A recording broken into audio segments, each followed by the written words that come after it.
అందరికీ నమస్కారం అండి. మన తెలుగు కథలు యూట్యూబ్ ఛానల్కి స్వాగతం. ఈరోజు మరో పురాణ కథతో నేను మీ ముందుకు వచ్చేసాను. ఈ కథ పేరు ప్రతిభను గుర్తించాడు.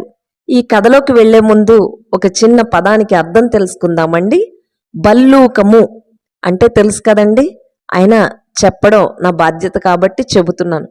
బల్లూక జాతి అంటే ఎలుకబంటి జాతి అనండి. ఇంకా కథలోకి వెళ్ళిపోదామా మరి? జాంబవంతుడు బల్లూకరాజు. కృతయుగం నుండి ద్వాపరయుగం వరకు జాంబవంతుని ప్రస్తావన ఉంది.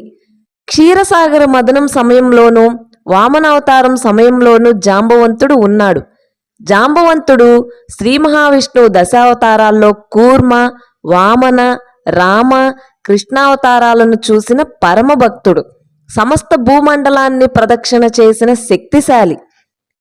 క్షీరసాగర మదనం జరుగుతున్నప్పుడు దేవతల కోరిక మేరకు భూగోళంపై ఔషధులన్నిటినీ అందులో పోశాడు. బలిచక్రవర్తి యజ్ఞం చేసినప్పుడు మహావిష్ణువు త్రివిక్రమ అవతారం ఎత్తినప్పుడు సురగంగతో బ్రహ్మపాదాలను కడిగే సమయాన జాంబవంతుడు త్రివిక్రముడికి అనేక ప్రదక్షిణలు చేశాడు. రామాయణంలో రాముని పక్షాన పోరాడాడు. అయితే బల్లూక జాతి కాబట్టి రామునితో ద్వంద్వయుద్ధం చేయాలని ఉంది అని కోరిక కోరడంతో తర్వాతి యుగంలో కృష్ణావతారంలో జాంబవంతుడిగా కృష్ణుడితో తీవ్రంగా పోరాడి ఆ కోరిక తీర్చుకుంటాడు. కృష్ణునితో యుద్ధం చేసి ప్రాణాలు కడబట్టి ఉన్న సమయంలో తన తప్పు తెలుసుకుని కృష్ణునికి శమంతకమణిని, జాంబవతిని కానుకగా ఇచ్చాడు.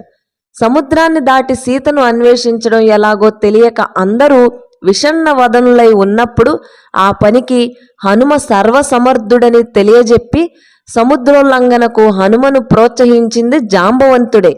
ఇంద్రజిత్తు బ్రహ్మాస్త్రం వల్ల రామలక్ష్మణులు వానరసేన మూర్ఛిల్లినప్పుడు మృతప్రాయులై ఉన్న వారితో బతికిన వారి కోసం విభీషణుడు, హనుమంతుడు వెతకసాగారు.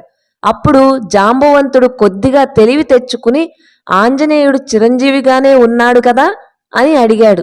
అలా అడిగినందుకు ఆశ్చర్యకిచుడితుడైనటువంటి విభీషణుడు, తాత, రామలక్ష్మణులు, అంగద, సుగ్రీవుల గురించి అడగకుండా కేవలం హనుమంతుని గురించి మాత్రమే ఎందుకు అడుగుతున్నావు అని ప్రశ్నిస్తాడు.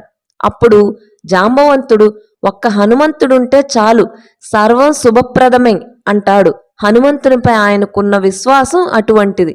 మారుతి జాంబవంతుని చెంతకు చేరి సంతోషంతో ఆలింగనం చేసుకుని బ్రహ్మాస్త్ర ప్రభావం వల్ల మూర్ఛితులైన వారిని కాపాడటం కోసం హిమగిరుల్లోని ఔషధులు తెమ్మని చెబుతాడు. ఇంకా జాంబవంతుడి ప్రస్తావన కృష్ణావతారంలోనూ కనిపిస్తుంది. స్వయంగా కృష్ణుడితో యుద్ధం చేయడమే కాకుండా ఆయనకు కన్యాదానమే చేసినటువంటి అదృష్టవంతుడు. మనం గ్రహించవలసినది ఏమిటంటే హనుమంతుడు వానర జాతి, జాంబవంతుడిది బల్లూక జాతి. అయినప్పటికీ కూడా ఆయన జాతి భేదాన్ని పెట్టుకోకుండా హనుమంతుని ప్రతిభను తెలుసుకుని ప్రోత్సహించాడు. అలా ప్రోత్సహించబట్టే హనుమ తన శక్తి సామర్థ్యాల్ని నిరూపించుకోగలిగాడు. అవతలి వారిలో ఉన్న ప్రతిభను పట్టం గట్టగలిగిన వాడే ధీమంతుడు అవుతాడు. కథ సమాప్తం. మరిన్ని కథల కోసం మన తెలుగు కథలు యూట్యూబ్ ఛానల్ని లైక్ చేయండి, షేర్ చేయండి, సబ్స్క్రైబ్ చేసుకోండి.